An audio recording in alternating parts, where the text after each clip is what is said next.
Imagine stepping back in time. Not 100 years, not 1,000, but 4.6 million years. Welcome to the Pliocene epoch, a world teeming with life, danger, and the very first whispers of humanity. This isn't a story of kings and empires, but a silent, relentless war fought by our earliest ancestors, against a world that was both their cradle and their greatest adversary.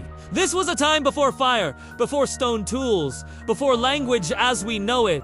Our story begins in the vast, sprawling savannas of East Africa. Picture a landscape shifting from dense forests to open grasslands. The air is thick with the scent of damp earth and wild vegetation.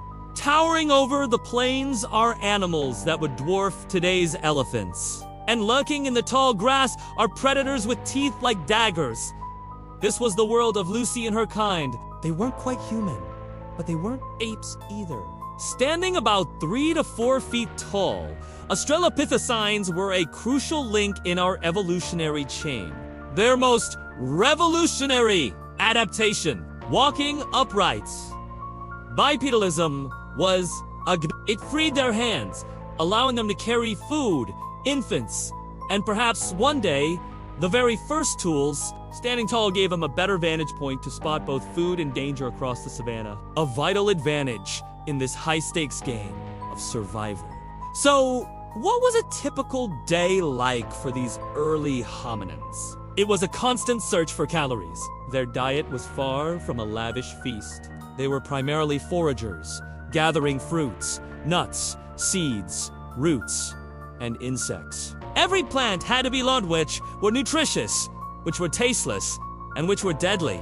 This was a library of knowledge passed down not through books, but through observation and trial and error, where a single mistake could be fatal. Meat was a rare and precious commodity.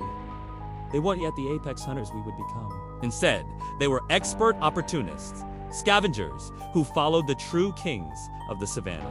Imagine the courage it took. A group of Australopithecines armed with nothing but sticks and stones, cautiously approaching a carcass left behind by a saber-toothed cat. They had to be quick, grabbing what scraps of meat and marrow they could before other, more powerful scavengers like hyenas arrived. The protein and fat from this meat, however scarce, were rocket fuel for their developing brains. But with every reward came immense risk. The world was full of teeth and claws. Predators like Dinophilus, a false saber-toothed cat, were perfectly adapted to hunt primates. Giant hyenas could crush bones with a single bite, and enormous crocodiles patrolled the waterways. Our ancestors' only defenses were their wits, their numbers, and their ability to climb. Safety was found in unity. They lived in small, tight-knit groups where social bonds were the strongest shield. They communicated through gestures, body language, and a range of calls, hoots of alarm, grunts of discovery, and cries to rally the group. The night was a time of pure terror. As darkness fell, the world belonged to the nocturnal hunters.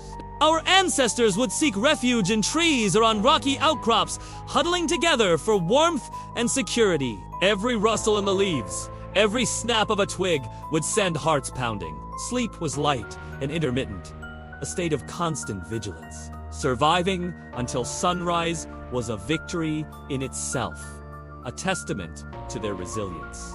And what about their inner world? Without language, how did they think? How did they feel? We can only speculate, but we see the beginnings of a complex social life. They cared for their young, who had a long period of dependency, just like human children today.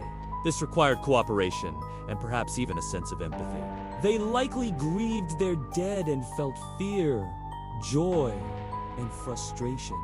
These social and emotional bonds were the invisible threads holding their fragile societies together, paving the way for the complex cultures to come. This wasn't a world of grand monuments, but of subtle, profound change. The constant challenges of finding food, avoiding predators, and raising young in this harsh environment were the very forces that shaped us. Every decision, every calorie gained, every danger survived was a small victory in the long, silent war for survival. It was a battle fought, not with swords, but with ingenuity. Not for glory, but for the simple, profound goal of seeing the next sunrise. The legacy of these early humans is written in our DNA.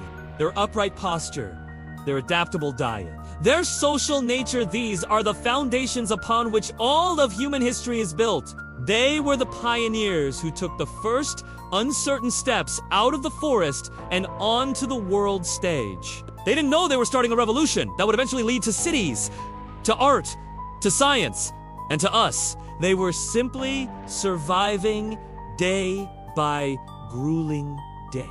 So, the next time you look at your own hands, remember the hands that were freed 4.6 million years ago. The hands that foraged, that fought, that cared, and that carried the future of an entire species. Their silent war against nature was the most important war ever fought, and their victory is the reason we are here today.